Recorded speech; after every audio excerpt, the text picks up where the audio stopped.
guys, so nandito tayo ngayon sa Virginia. Yan, makikita nyo. So nasa truck stop tayo sa Love's, no? Sa Love's truck stop. At yan, daming nakaparada. Nag-park lang tayo dito para mag-break time. So yan.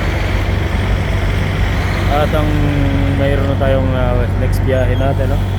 So ito yung load natin. Mga steel metal siya.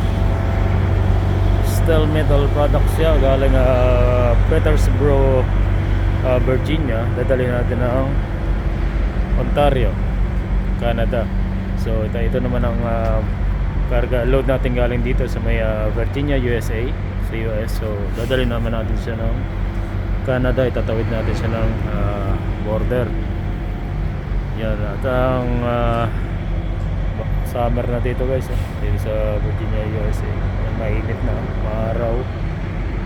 Pero di lang namin alam pagdating sa Canada kung nag-i-snow na naman doon. So yan, mga malalapad na bakal, mga beams.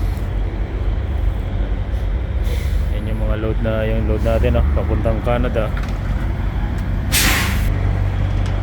At yan, dami na nakapark dito, dito yan sa may Love's, nandito tayo ngayon. Bila naman yung Flying J. So Love's na lang ang ano natin ngayon. Love's na lang ang fuel station natin ngayon. So nilagyan namin siya ng yun, 4 na chain, then puro strap. Yan, kasi metal to. Pwede rin siya na puro chain, pero nanuhan lang namin 4 na chain ang nilagay, then namin ng puro strap. So yan, hindi naman siya wala namang order na instruction na ita-tarp, kaya nakaganyan lang siya, naka-open lang.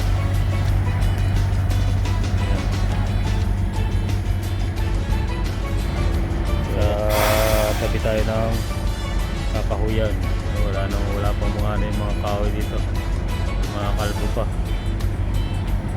Pero bakit dito yung mga pine tree, pine tree na lang ang mga may dahon dito. Ayan.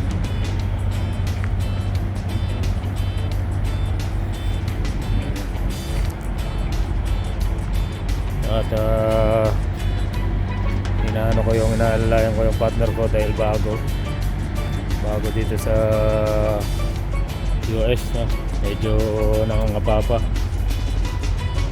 dating sa driving, tsaka sa dito sa kalsada dito, tsaka sa dokumento.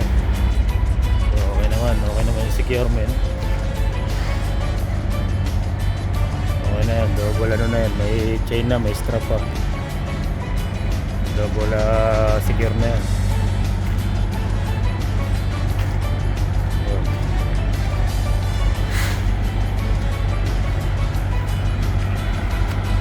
Bigat ng mga natin, bakal na to.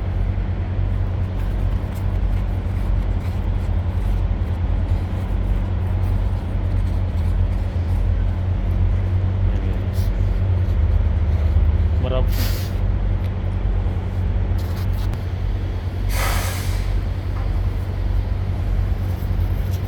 So maraming diesel dito, busy yung area na to. Maraming nagkakarga yung diesel dito.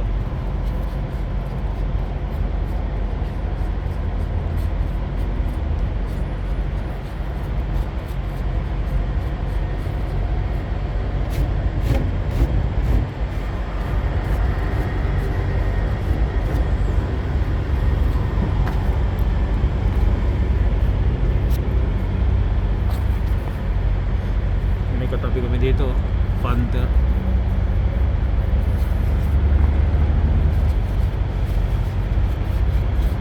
Nasa ko lang yung mga ilaw at malikabok. So yan.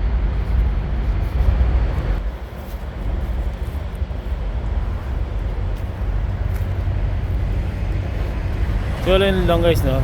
Alis na rin kami. Takbo na rin kami ng ano, biyahe na rin.